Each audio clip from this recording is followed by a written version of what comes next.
Hi, everybody. You're listening to Zari Ballard's When Love is a Lie podcast, episode 1. Today we're talking about narcissism and sex and how it exists in a no-preference world. So let's get started. Hey, everybody. Zari Ballard here. Welcome to my When Love is a Lie podcast series, where we discuss anything and everything having to do with narcissism and relationships.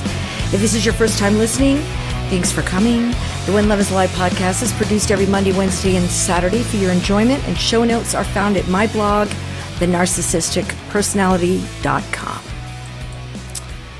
Today we're going to talk about narcissists and sex and how they live in a no-preference world. I'm going to be reading a little bit from my blog, and then we're going to talk about it later on in the podcast. When it comes to narcissists and sex, we have to understand that the narcissist has no preference in who they fuck. No preference at all. In fact, a narcissist lives in a world of no preference, where he or she, could go either way, finds something fuckable in everybody. Once we understand and accept this, we see clearly that the problem isn't us, and that no amount of great sex that we have as a couple is ever going to change that.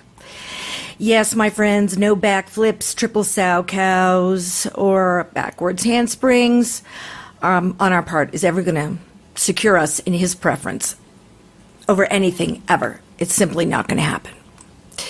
As I've explained before, my ex-narc and I had amazing sex, over-the-top sex, every time for 13 years straight. Oh, in fact, right up until the last day when he left. And that day, he walked out and basically never came back. For most of the years up until that point, it was this awesome, sex phenomenon that caused me to have great confusion.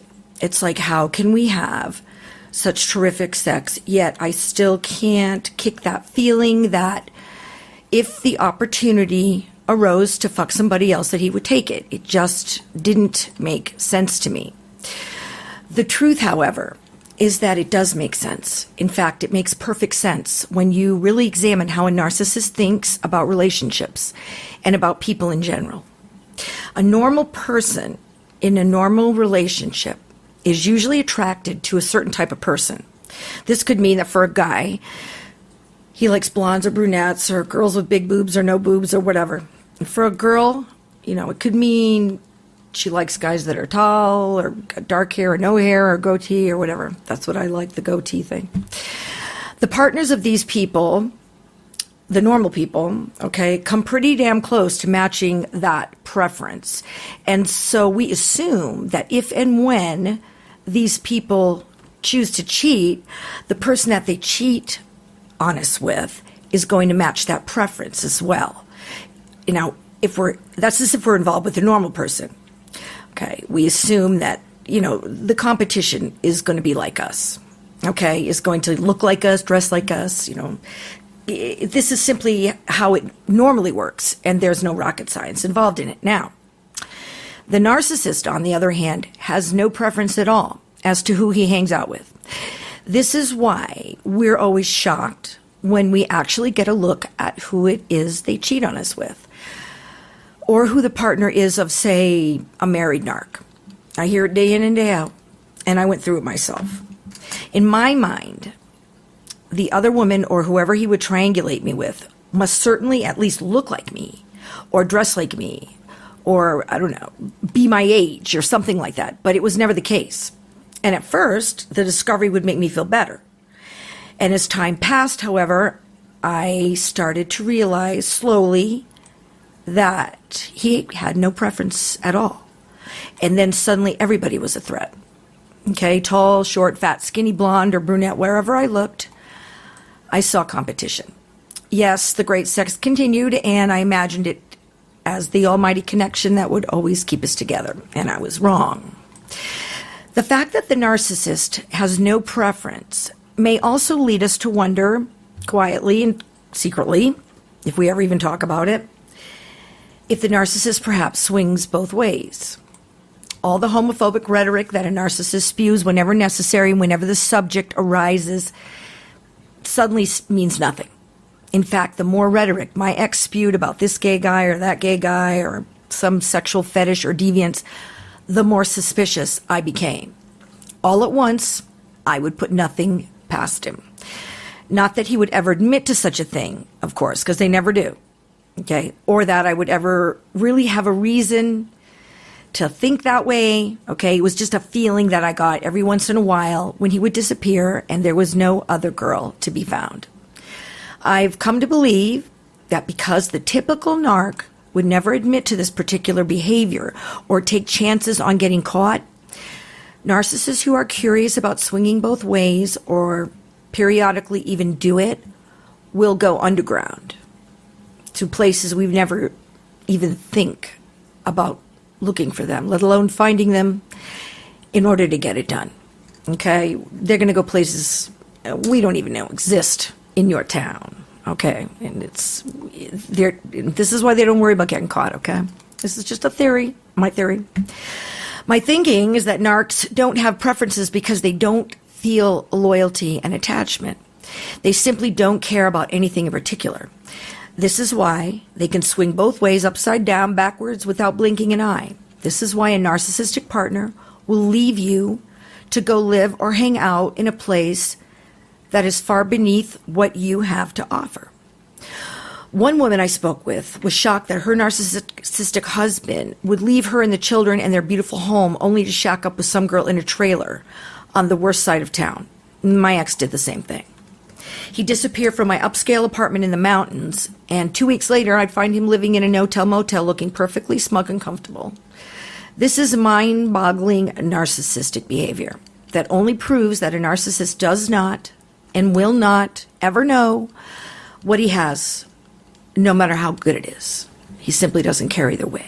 And don't forget that. Okay, it's not you. Narcissists are sexual opportunists who see the world as filled to the brim with opportunities, and they're always looking for new ones. We just happen to have been an opportunity that, for whatever reason, stuck after the initial encounter. And since the narcissist has no preference whether we stay or we go, we might as well let us hang around. Okay? This is why, he stays too. This is indifference on a very grand scale. Yet, as his loving partner, we refuse to see it for what it is. Nothing is normal about any of it. To think that we can keep these people happy with love, comfort, and great sex is our biggest misstep in the relationship, and it will inevitably be our demise. Now, the good news, and yes, there is good news, out of all this is that the narcissist's infidelity and no preference behavior has nothing to do with us. And we can walk away from the whole mess blame-free. Everybody's got issues, I get that. But in this case, it's not our fault because we know the sex was good, okay? We don't have to worry whatever the new girl has that we don't, or why we weren't getting good enough, or if the narcissist is truly happy now, because none of that matters. And because nothing matters, we don't even have to forgive this person. And I'll discuss that in a later podcast. But he doesn't deserve it, so we don't have to do it. Okay. Not everybody believes in that theory, but I'll stick to it. As I always say, since the narcissist admits to nothing, we have to be confident in the truth that we know and go forth. Make no mistake about it. There is a world of people out there who simply don't behave that way. You don't have to put up with it. You can be with somebody who will be faithful, and nothing, unless you meet another narc again, it's just not going to happen. It's not going to happen in the same way. There's nothing normal about the way these people treat the people that love them. And it's not you. And I know I said earlier that, we're blame-free. It's not exactly that. But when it comes to this, and you already know the truth, and you know what you knew about the relationship and what was good, then it's not you. It's not. It's something that we'll never be able to wrap our head around because we're never going to be a narc. Okay? So it's not you. Don't lose your confidence over it. Don't feel, less worthy. You can't blame. You can't base your self-worth on another person's bad behaviors. It just doesn't make any sense. Okay? So, well, folks, thanks for tuning in. If you liked what you heard, be sure to share it with your friends on your forums, social media, and Facebook pages. And be sure to connect with me on Twitter, soon to be Facebook, and at my website, thenarcissisticpersonality.com. My books are available on Amazon, available in paperback and Kindle download, and also in Audible, audiobook, iTunes, and Barnes & Nobles.